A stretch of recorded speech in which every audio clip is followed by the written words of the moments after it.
Hello दोस्तों, मैं Arun Kumar video study centre में आपका स्वागत करता हूं।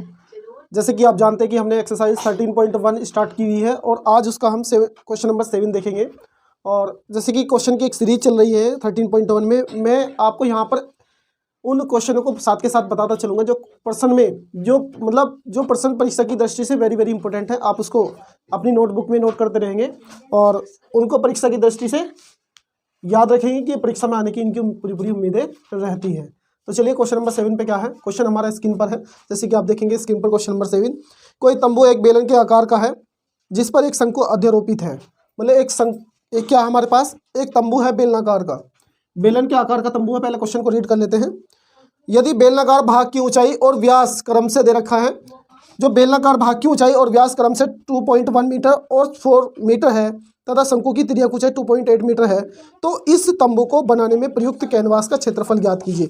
साथ ही 500 प्रति मीटर स्क्वायर की दर से इसमें प्रयुक्त कैनवास की लागत ज्ञात कीजिए।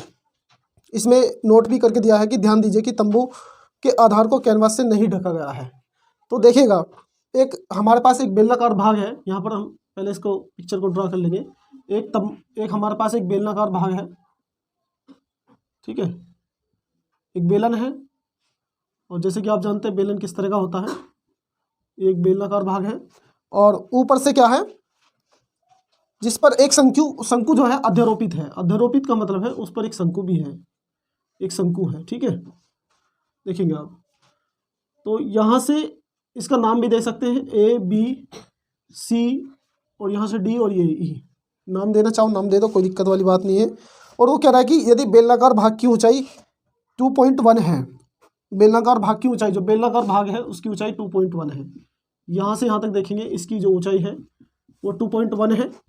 और फिर उसके बाद क्या कह रहा है, आधार का व्यास 4 मीटर है। आधार का जो व्यास है यहाँ से लेकर यहाँ तक, तो डी है वो कितना है, 4 मीटर है। और आर की बात करें, यहाँ से इसकी आधे की बात करें, यदि आधे की, तो यहाँ से यहाँ तक वो हो जाएगा 2 मीटर। आधी 2 मीटर हो जाएगी। कितनी हो जाएगी, 2 मीटर। बात करते हैं आगे। शंकु की तिर्यक ऊंचाई 2.8 मीटर है। जो इसकी तिर्यक ऊंचाई है, ये वाली जो तिर्यक ऊंचाई है वो 2.8 मीटर है, ठीक है।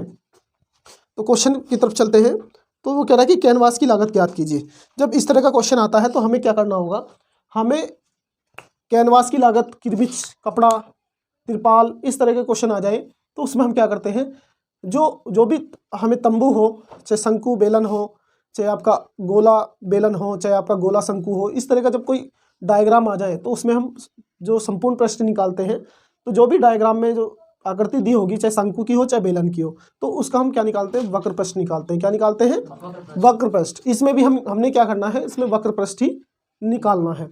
जैसे कि आप देखेंगे, पहले लिख लेंगे शंकु की तिर्यक ऊंचाई। शंकु की तिर्यक ऊंचाई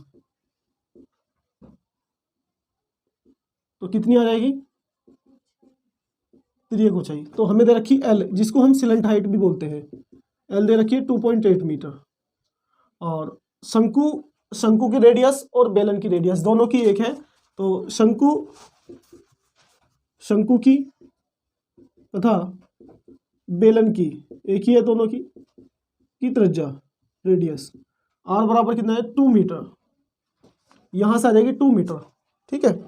और जो बेलनाकार भाग की ऊंचाई है, जो बेलनाकार भाग की ऊंचाई, बेलनाकार भाग की ऊंचाई, तो h इक्वल्स टू कितना हो जाएगा, 2.1 मीटर। तो हमने क्या करना है, ये जो आकृति दे रखी है इसका हमें निकालना है वक्र पृष्ठ, मीन्स तंबू का संपूर्ण पृष्ठ, तंबू का संपूर्ण पृष्ठ। तो तंबू के संपूर्ण पृष्ठ में क्या क्या आ जाएगा, शंकु का वक्र पृष्ठ प्लस बेलन का वक्र पृष्ठ। बात समझ में आई इतनी। तो यहां से देखेंगे आप, शंकु का वक्र पृष्ठ क्या होता है, पाई आर एल, दोनों की त्रिज्या एक ही है तो दोनों की जगह आर यूज कर सकते हैं। जो बेलन का वक्र पृष्ठ क्या होता है, 2 पाई आर एच। तो यहाँ से जो कॉमन चीज़ें हैं वो हम कॉमन ले लेंगे। कॉमन चीज़ें क्या है, पाई आर। तो यहाँ से पाई आर कॉमन ले लेंगे, कॉमन लेने से क्या होता है, वैल्यू एक बार रखनी पड़ती है और चीज़ें आसान हो जाती है। ठीक है, तो यहाँ से देखेंगे हमारा L बचेगा प्लस 2H बचता है यहाँ पर। तो यहाँ से देखेंगे पाई की जो वैल्यू है वो, उसमें यदि पाई की जो वैल्यू है तो यहाँ पर देखेंगे पाई की वैल्यू रखेंगे 22/7। आर की जो वैल्यू है वो कितनी है 2, सॉरी यहाँ पर मल्टीप्लाई आ जाएगा। और यहाँ पे L कितना है 2.8 प्लस 2H, H कितना हमारा 2.1।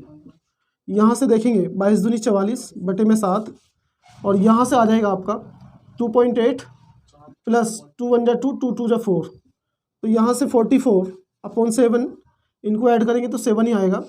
आप देखेंगे 7 से 7 कैंसिल हो जाएगा तो यहाँ 44 मीटर स्क्वायर आ जाएगा।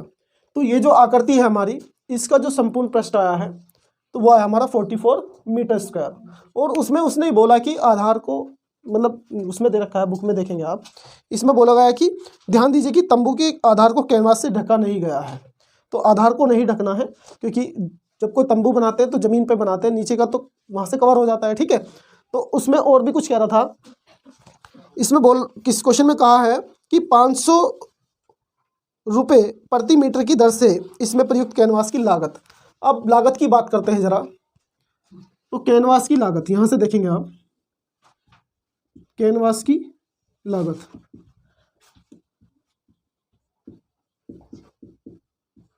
कैनवास की लागत कितनी आएगी, जो हमारा क्षेत्रफल आया है उससे जितने रुपए प्रति मीटर स्क्वायर है उसमें क्या कर देंगे, मल्टीप्लाई कर देंगे। इसमें थोड़ा सा नोट भी कर लेना, लिख लेना, यह लिख देना कैनवास की जो लागत है, कैनवास की जो दर है, लागत, जो लागत है वो 500 रुपये पर मीटर स्क्वायर है, 500 रुपये पर मीटर स्क्वायर है। तो यहाँ से 500 की मल्टीप्लाई कर देंगे, 00 5 चौक 20, 20 की 0, 5 चौक 20 और 2 22, 22,000 रुपये आ जाएगी भाई। क्या आ जाएगी, 22,000 रुपये। आप इसे नोट करेंगे और स्क्रीन शॉट भी ले सकते हैं।